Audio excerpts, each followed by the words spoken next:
Hey guys, welcome back to Chris and Retro. In tonight's video, I'm going to talk about the light in our eyes when it's present or not present, and I'm going to get into another personal story here. But I want to make sure that you guys understand this is coming from a place of a raw understanding and some passion around this. So normally, I've got a notepad that I always have right next to the show, just to see what's going on behind the scenes. I generally bullet point out the points I want to make, but tonight I really haven't done that. I'm doing this purely on the emotion of the situation, how powerful it was for me. And I'm going to talk about a subject that I've been speaking of for a little bit here now, and that is our home and the struggles we have. And I've been open about, my struggles as well as those of Sam's, and both of us on our commitment to making sure that we fortify ourselves so that we can be better parents and a better partner to each other and better for you, our audience. And our intention always has been, and part of the reason why we're under some of the attack is that as a couple we'd be able to be out there doing the work to support people and help them get stronger as well. And in that effort, have found ourselves going through our own pressure and those sorts of things. Today was a really important milestone for Sammy, and couldn't be more proud of her. And I feel like we patronize a lot of people with that. I'm proud of you. We pat people on the back, and then 2 minutes later, we're stabbing them in the back. As addicts, people are usually proud of us when we're doing everything they want us to do. That's all compliant. But inside, we are probably not doing so good.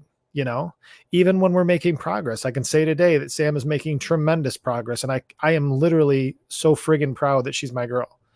But I also know that what's going on inside of her. So as a day that represents a milestone and victory of a transition in her treatment and the things showing a completion of a program that was so important for her survival and entering into another program that's equally as important for her survival, we're on the anniversary of 8 years since she was shot and the father of her child, my daughter, who's my daughter now, was killed. So in this day of victory, she's got this other stuff going on still that is a struggle and still pain and trauma and those types of things. However, what was interesting is that had I not brought up my sober date, was the 11th, to her in our conversation, this is the first year since we've been together, she hadn't noticed that it was the 12th. That's a huge thing for her because it shows me that she's not focusing so much on everything that's going on around her. She's focusing on the work for her to have better days. I heard from somebody, and I don't know if it was a meme or what it was, but I really am having a hard time because I really want to recall that. But I had heard something over the last week that mentioned, and it was so important in my conversation with Sam tonight, is that our future and our path forward and all the things that we're going to accomplish are not looking backwards through the mess.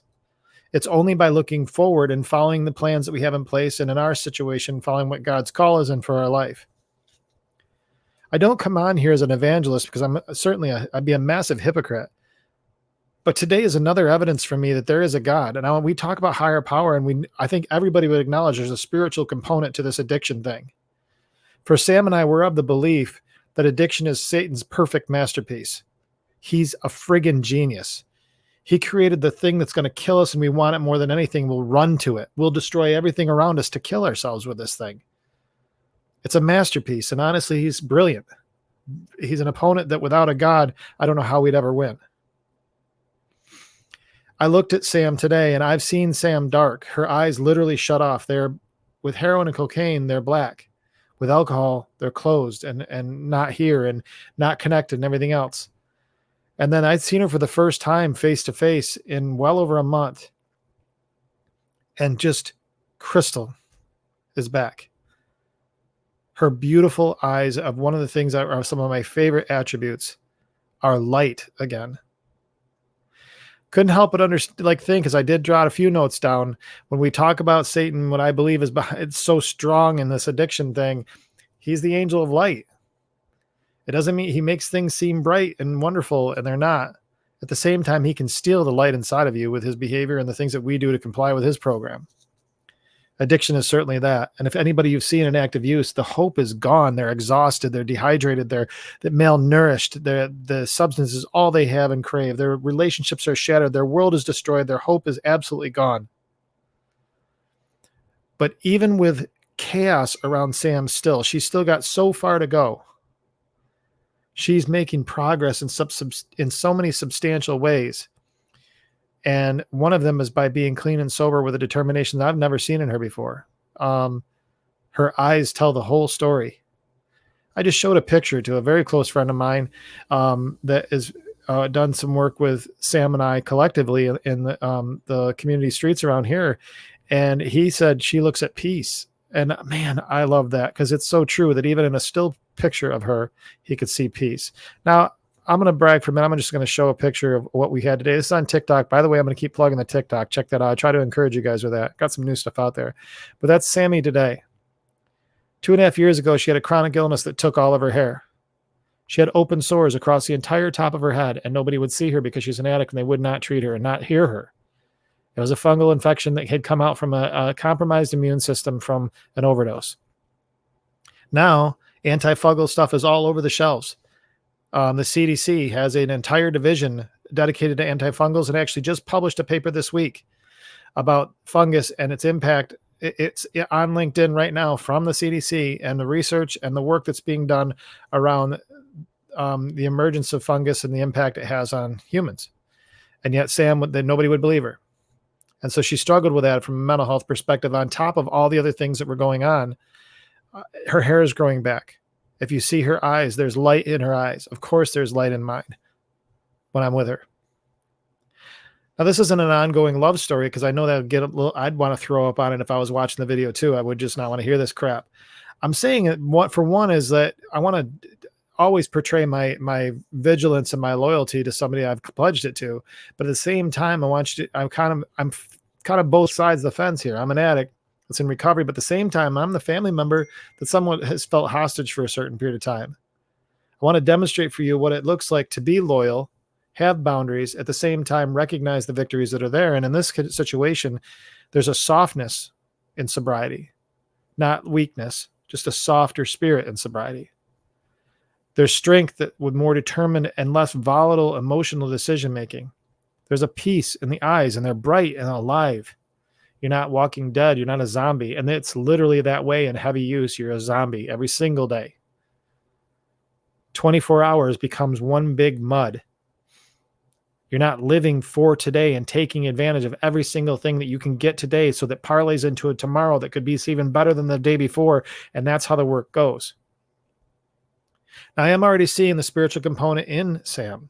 And here she is, had a massive milestone progress-wise. Blew past any other gate that she's kept. And now her attitude's in the right place to do the work. But yet in this transition, a lot of the fears and anxieties and thinking that says, I'm never going to get out of this mess. That's natural. We all have it.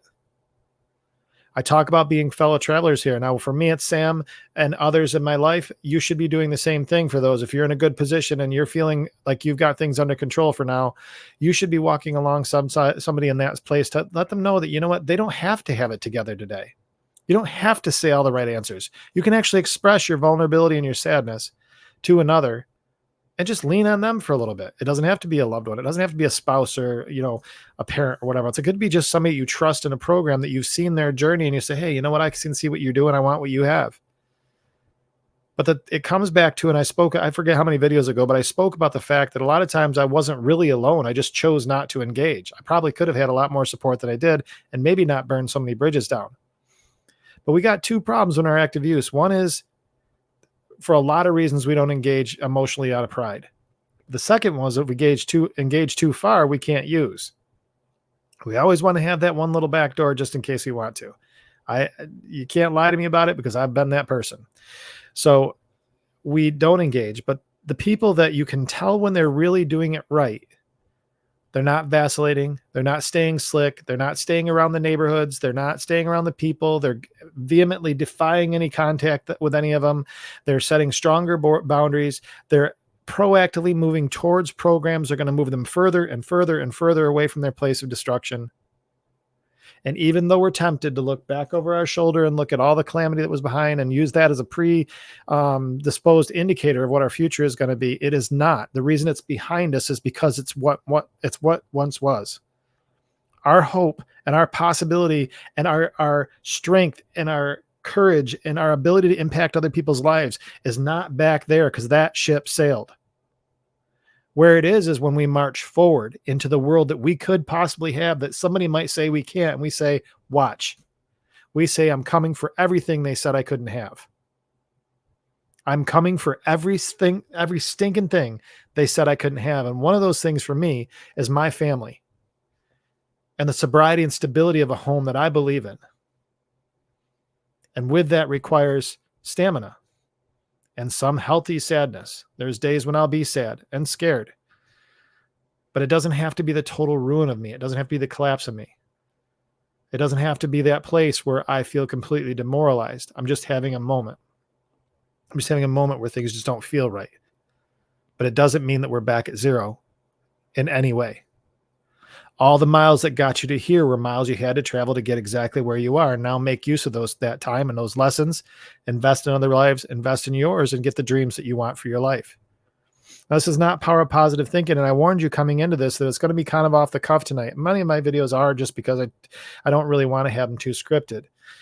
However, this tonight really is from the heart. You'll never hear me much more passionate than I am right now about how committed and thankful I am for the victory today, and what I saw was progress. And it is not just because it's Sam, but for me, it's massively important that it was Sam. I've seen people come alive before, and there's just something so invigorating about watching that transformation from that dark, heavy place that addiction does to us in the active use, and watching the light come through our eyes with that that our body gets to feel because the toxin is no longer trying to kill us every second of every freaking day. That peace that comes from sobriety. And I would argue that in the spiritual side, there's a peace that passes all understanding. And that came from God for me. Sam's leaning that way as well now too. She has an intellectual knowledge of God from growing up as a Catholic. I personally don't co-sign religion. I just don't. I know who God is in my life and what he's been. And I can tell you, I have a peace right now that passes any understanding that I can possibly have, because there's a lot of things to be afraid of. But I've put my faith in the things that I can't control in God, because I believe that's the best place it could be. Why not? He's the one holding me. Of course, the most valuable people in my life, I want him to hold too. And that is my kids, all of them, my grandkids, both of them, actually all three of them, counting my step-grandson, and Sam. I've held to this because, as we go through this, as I've said before, everybody's got an opinion. Somebody's got something to say based on their own experiences. Their alcoholic father, or their ex, or my friend knows this, or man, you two shouldn't have been together. And then let's start doing the math problem of two addicts in the same house, when houses are only supposed to have, can only handle one addict. Well, that would imply that there's better people out there than addicts. That would say that one plus anything else is better than having another addict in the house. And I would argue that's complete bullshit.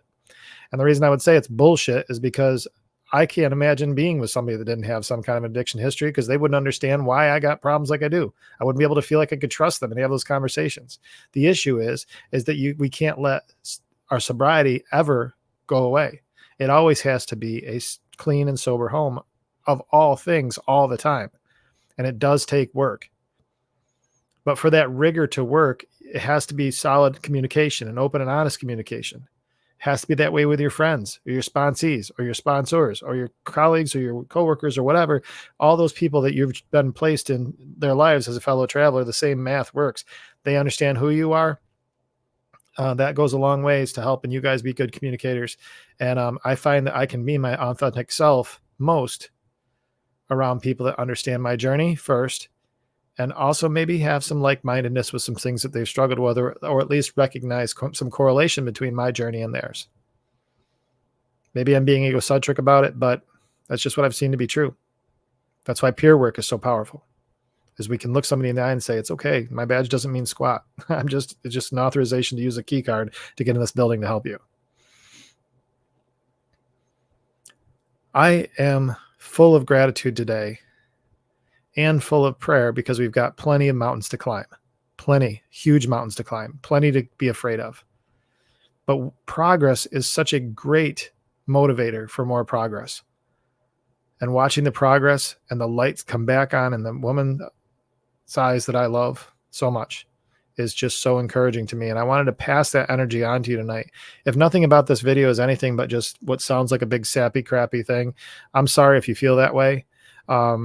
Part of Chris and Retro is my authentic self being here with you so that you understand that as I go through this journey, there's a varying group of things that happen that I want to share with you. And this is one where I saw somebody that was in such a dark, desperate place make massive progress in baffling circumstances and see her eyes come back to life. And that was so encouraging to me because I saw that and said, I want more of that too. And I'm not just saying her, I want more of it for me too. I want to be that light. I want to keep being that light because I saw the transformation in front of somebody I love so much. And I want to be that for somebody else too. And I want you to want to be that for somebody else too. And hopefully my message offers you hope and rigorous determination that you will go to any length to get there and to be that hope and help for somebody else. If I can continue to do that, and if there's messages that you need or anything, let me know, because you'll find what I find when you look somebody in the eye that has come out of the darkness and into the light, and the transformation is just absolutely extraordinary. It's better than even what I felt when I did. I'm so thankful for you guys in this platform. I'm so thankful that I get to get on here and share some things like this, and in the hopes that somebody out there, this is going to plant a seed in your life, a convicting seed in some capacity. Please like and subscribe. Share this with friends. Please comment if you've got comments on here. We want to encourage each other as a community. This is not Chris and Retro talking at people as they listen. I would like you guys to join the community and have your voice heard. Make comments on here that talk about your journey. I've had people that come on here and the stuff they say on here, I'm like, wow, that is encouraging. So, you encourage me too. Guys, thank you so much. Till the next time we talk, I'm going to do everything I possibly can do to stay out of trouble. And I hope you do too.